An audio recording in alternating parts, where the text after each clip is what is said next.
Updated, sister cuts off parents and now breaking into their house when dad's willed his property to me. Original post. I, 33 female, have been going through a lot these days. I recently lost my dad. I have an ailing mom who has been recently diagnosed with a heart problem. I'm a single mom of a 3-year-old toddler. My husband found solace in his colleague when I was pregnant. I'm not only dealing with all this crap emotionally, but also financially. Though my ex-husband provides child support, it covers only the basic requirements of play school fees and his food. You know how toddlers need a lot more than these. There are never-ending demands for toys, outings, and their endless cravings for ice cream and candy. It costs a bomb. Amidst all these, I'm facing the emotional turmoil of losing my backbone, my dad, a few months ago, and now my mom is diagnosed with heart disease. I don't have anyone else I can lean on for my emotional support. A friend suggested this place to vent out, so kindly don't mind if I just rambled my heart out. I was still dealing with all this turmoil somehow, but my sister thinks my problem is not enough and creates a ruckus in my life.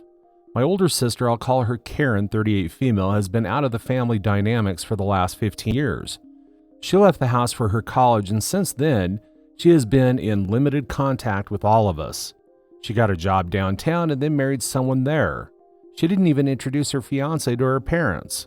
My parents and I were just invited to the wedding as guests. Even at the wedding, she barely spoke to us. She was all busy talking to her friends and in-laws. For a brief moment when she spoke to us, it was all about how rich and classy her in-laws were. That's it. I think it's been 10 years of her marriage and she has hardly checked in on us. She never brought her husband to our house, and when she was pregnant with her first daughter, we were all so happy for her. We wanted to visit her, but she said that she was busy. When her daughter was born, she informed us after 10 days as a formality to attend her baptism. My parents were upset, but they still attended the ceremony. After all, she's their first granddaughter. I didn't go at that time, and since then, she has made an opinion about me that I was egotistical. It wasn't ego at all. She never loved me. She never treated me like a sister. I was no more than just a stranger to her. She was always so engrossed in her life that she never treated us as a family. We were only a place for her to vent out. After her marriage, whenever she called Mom, it was always to rant about her new house, new car, and stuff like that. Earlier, it was her work. She was always busy at the office during her initial years of marriage. Mom invited her and her husband on several occasions, but she always gave the reason that they were busy. But they didn't seem busy on social media. You could see their party pictures on almost all weekends. Once I said this, she was like, "Well, we party at our house or at places close to our house. You guys live in the countryside." I said it was just a 2-hour drive. She said, "Yeah, but 2 hours is long for us busy people." Sure, we stopped inviting her. Again, after her kids, my parents tried to reconcile the bond for the sake of their grandchildren. They asked her to visit with her children, but then she never turned up. It was always like, my children would get sick in the 2-hour drive. It's dusty there, and whatnot. We let her be, and it didn't bother her. Dad was ill for a long time, but she barely visited him. Mom asked her several times in the last few years to visit Dad, but she always had an excuse up her sleeves. Even during his last days, Dad expressed his wish to have one meal together with all of us as a family. She said that she would come, but at the last moment she ditched. Now when Dad is gone and she got to know that he left a substantial inheritance for us, she is behind us for the property division. Okay, before that, when Dad was hospitalized for the last time, the doctor said that it was almost time. I called all my close uncles, aunts, and family members, and also my sister. Most of the people were able to make it and speak to Dad for one final time, but his own daughter arrived the next day after Dad was gone. It was unimaginable how disappointed my father would have been in his last moment. When she arrived and saw that Dad was gone and we were surrounded by friends and relatives, she pulled up the act. She was crying and mourning and fainting over the loss, but in reality, all of us knew that she was all fake. I wanted to shut her up and throw her out of the house, but no matter what, she was Dad's daughter and I couldn't do anything about it. Immediately after the funeral, she was about to leave when she saw the lawyer coming. She smirked and said, "Oh, did Dad have anything substantial to make a will for?" That was such a disgusting comment. Dad wasn't rich. He earned decently, but he gave everything he could within his means, and besides, her parents gave us a happy childhood and a happy home. But my sister always had a thing for money. Growing up, I've always seen her cribbing about money problems. She always used to compare our lifestyle with the ones of the rich kids. She always wanted what her rich friends had. After completing school, she was adamant about studying in a city college and not staying in the town anymore. Our parents tried to make her understand the money problem, but she was ready to run away if they didn't agree. Dad had to mortgage his farmland to provide her college fees and stay. It took him many years and several compromises to pay off his debts.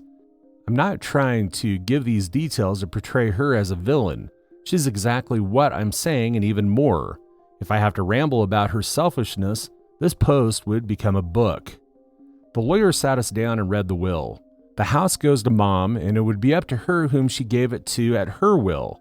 Dad had some $100,000 in savings, which goes to Karen, and I get the farmland and the windmill. Karen was shocked at this. She was like, wasn't that farmland sold off? And when did Dad get into the windmill thing? The lawyer gave her a strange look at her ignorance. Mom gestured at her to discuss these matters after the will reading session, but she insisted on getting the details right away. Mom requested the lawyer to excuse us. Karen cried foul play, saying that Dad was unfair in his property division.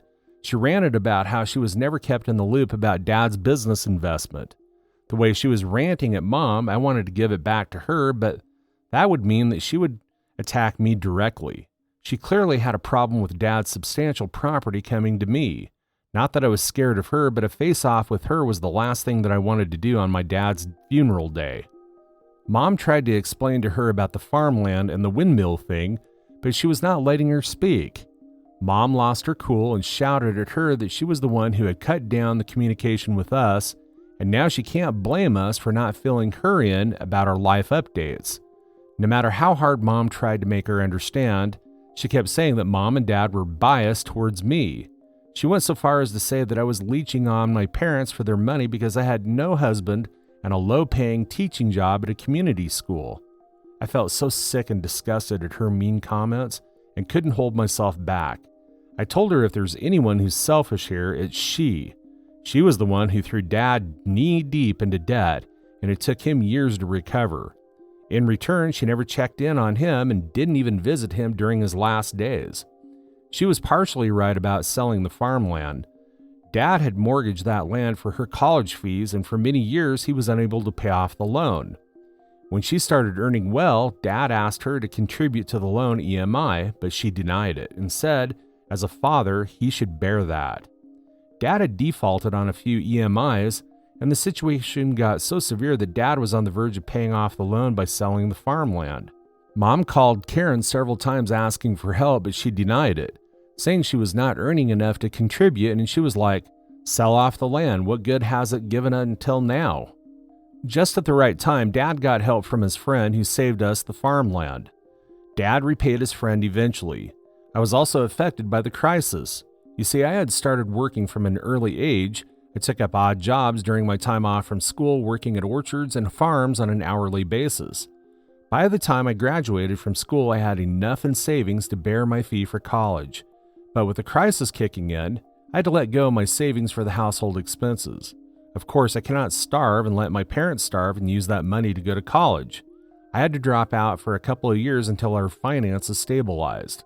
That's when I joined a daycare where I continued to work during my college, and after college, I joined a community school. I think 5 to 6 years back, there was a government windmill project introduced in our locality for the farmers. They helped us install the windmill on our land, and in return, the government paid us rent for using our land, and we could sell off the power generated from it. In exchange, we had to take care of the maintenance and run it. Dad's farmland was also benefited through this scheme, which helped Dad bounce back from his financial status. Karen was not happy with the will because she knew the revenue generated through the windmills and farms, and she just couldn't bear to see that Dad had willed the meatier ones to me. She just stormed out of the house, threatening me and Mom that she would sue us for forging Dad's will. Since then, she's been threatening all of us, including the lawyer, that she would file a forgery case against us. We knew her allegations were not true, but Our concern is that if she files for a case and until the case is settled, the work would halt and rip us off of our livelihood. Though I work at the school, Mom is dependent on the money generated through the farm. Also, we don't have enough money to fight a court case. Mom has been stressing a lot over this, and in her recent checkup, she got diagnosed with a heart problem. Now for the updates. Update 1. I cannot thank you guys enough for the love and support I got on my post. Honestly, I didn't expect it to blow up. I was just here to ventilate because I had no one else to share my misery in such detail. So 2 months passed since Dad's demise, and we were living in constant fear of falsely getting framed by Karen. Meanwhile, Dad's lawyer suggested that we start the paperwork for the name transfer. We went ahead with his suggestion. One night I got an emergency call from Mom. Her voice was trembling. She asked me to immediately come home. I asked her if she was fine and she said yes, but insisted I come over immediately. I got scared thinking it was her health because she was breathing heavily. I couldn't leave my son alone at night, so I talked into the back side of the car while he was still asleep and drove off. I reached Mom's house to find neighbors gathered around, police sirens echoing in the neighborhood, and the house guarded with barricades. I rushed inside crying, thinking something had happened to my mom, but I found her on the front porch pacified by one of the cops. I hugged her tightly. I informed the cops about my mom's heart problems and that she needed some time to calm down before she could give her statement. The cops wanted to take statements from the neighbors. Then I got to know the entire story. My sister had broken into the house from the backyard when Mom was asleep. Mom had fallen asleep on the couch while watching TV. She was woken up by someone's footsteps going into her room with a flickering torchlight. She thought there was a burglar in the house. She pretended to be asleep and didn't move. When she was sure that the burglar was inside the room, Mom swiftly went outside the house and alerted the neighbors, who called the cops. The neighbor also bolted the house from the outside to trap the burglar inside. When the cops arrived and unlocked the door, they found my sister trying to escape through the back door. When she saw the cops, she pretended that she was just walking in the garden. She was like, "It's my mom's house and I was just walking on the lawn." Now, Mom was in a dilemma about whether to report Karen or not. Karen was detained inside the bedroom. Mom and I went to speak to her. She said that she was there to meet Mom, but it was evident that she was searching for something in the closet because it was all messed up. I wanted Mom to report it, but then it was her choice. Mom told the cops that she didn't want to report it. They still took Karen's details and warned her not to sneak inside the house again. They were suspicious of her because neighbors confirmed her sneaking. After the cops were gone, we asked her again. She was like, "You guys have forged Dad's will. How could you get everything and I just get peanuts of $100,000? But she couldn't find the papers in the closet, thank goodness. I was with our lawyer for the paperwork. We didn't tell her where the will was. She asked Mom about it, and Mom said it was none of her business.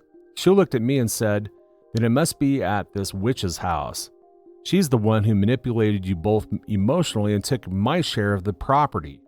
I wanted to smack her head, but before I could say anything, Mom yelled at her for her language and reminded her that it was she who had cut us all off from her lives, and now she has to suffer. It went on for an hour where Mom spoke out on everything that she had in her heart. Karen tried to be defensive, but Mom didn't let her overpower. When she had nothing else to say, she insisted Mom give the house to her as fair play.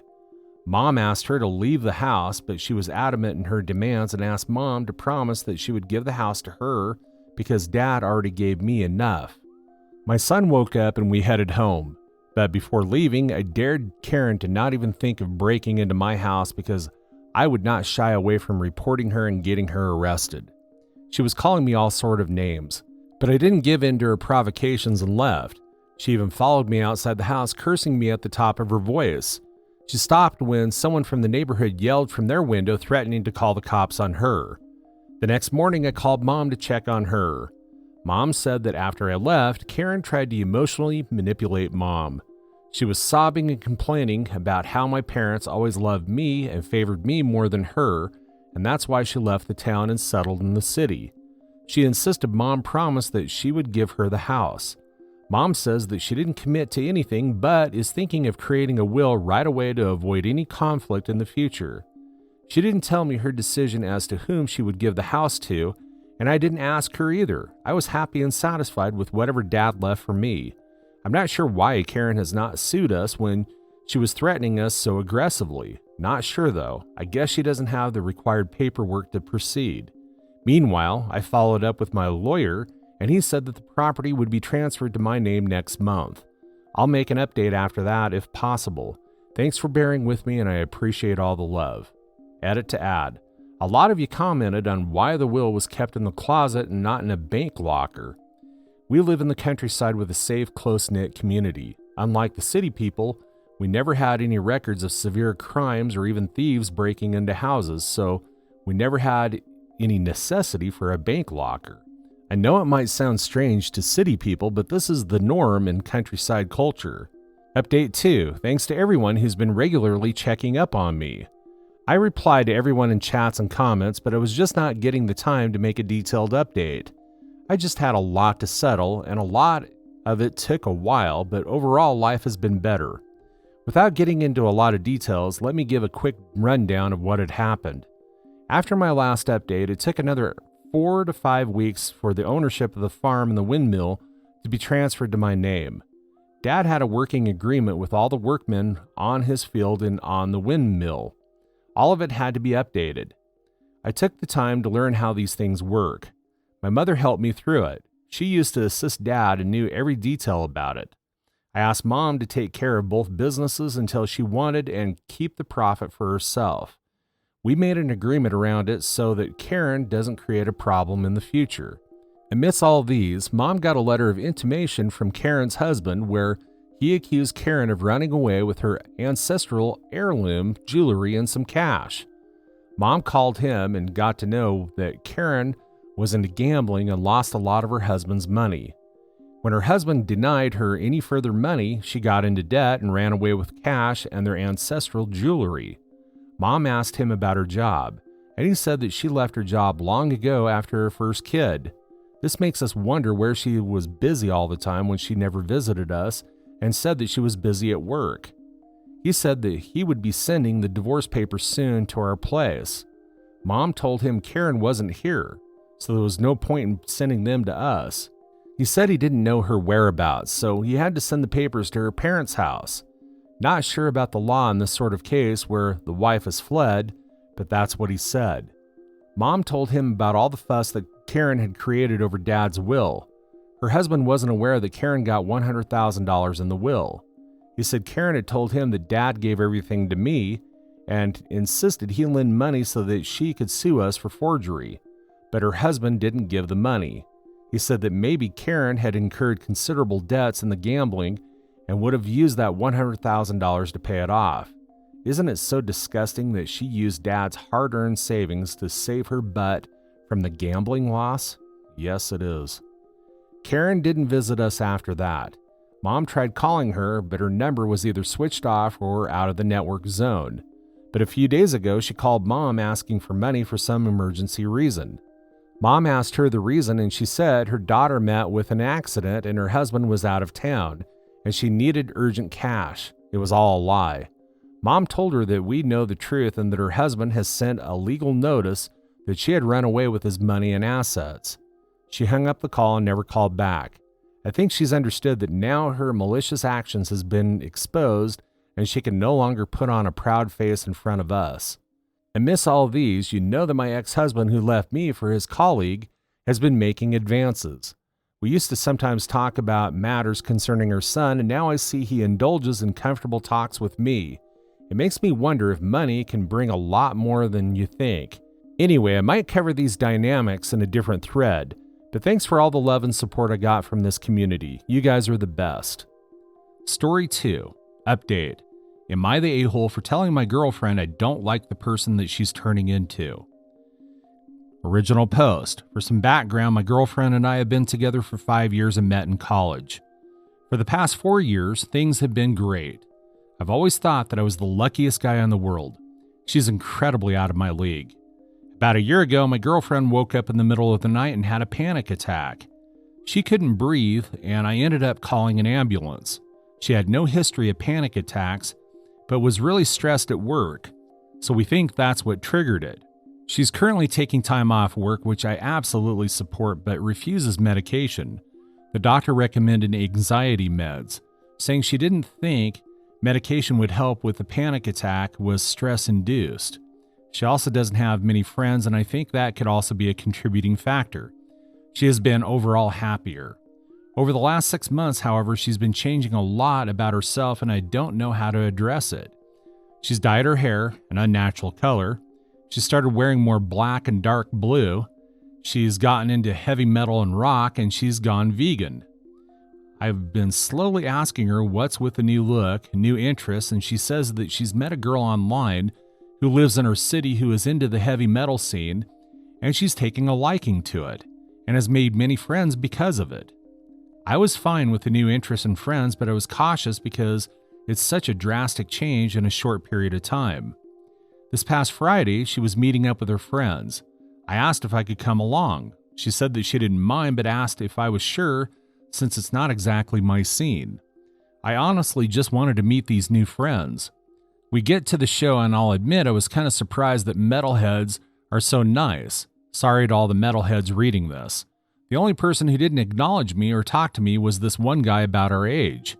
After the show, everyone was hanging out, and her attention eventually got pulled away from me. She started talking to the one guy who never even said hello to me, and maybe I missed it earlier, but talking to her was the only time that I saw him smile the entire night. She also clung to him quite a bit, which made me feel uncomfortable. At around midnight, I couldn't find her, and I texted her, "It's getting late, we should go." She texted back saying that she wanted to stay, and if I wanted to leave, she understood. I got angry, but just texted back, "Fine." She came home at 4 a.m. completely drunk. I was awake, but pretended not to be. Saturday morning, I was very distant with her while she nursed a hangover. She eventually asked if I was mad at her, and I said yes. I told her that I'm happy that she's not stressed anymore and meeting friends and finding new interests, but she's a completely different person than she was 6 months ago. She argued that she's the exact same person, but I countered that with her of 6 months ago would never have told me to go home alone at midnight while she got shit-faced with people she barely knows and come crawling home at 4 a.m. She got defensive and we fought. She ended up leaving and saying that she was going to stay with a friend for the night. She came home Monday morning and we talked, and I told her I'm worried about her, and she said that she's fine. She's finally in a place where she's happy, and I should be happy for her, and if it's such a problem, then we should take a break. I was shocked that she was so willing to just throw away 5 years and told her as such. She shrugged and said that she has to put her happiness first, and I asked her when her happiness shifted from building a life with me to partying with random people she met. She rolled her eyes and got up to leave. I told her I don't like who she's turning into, and she called me an asshole and accused me of not wanting her to be happy outside of our relationship. So, am I the a-hole? Now for the update. I realize I never mentioned ages in the past. We're both 25.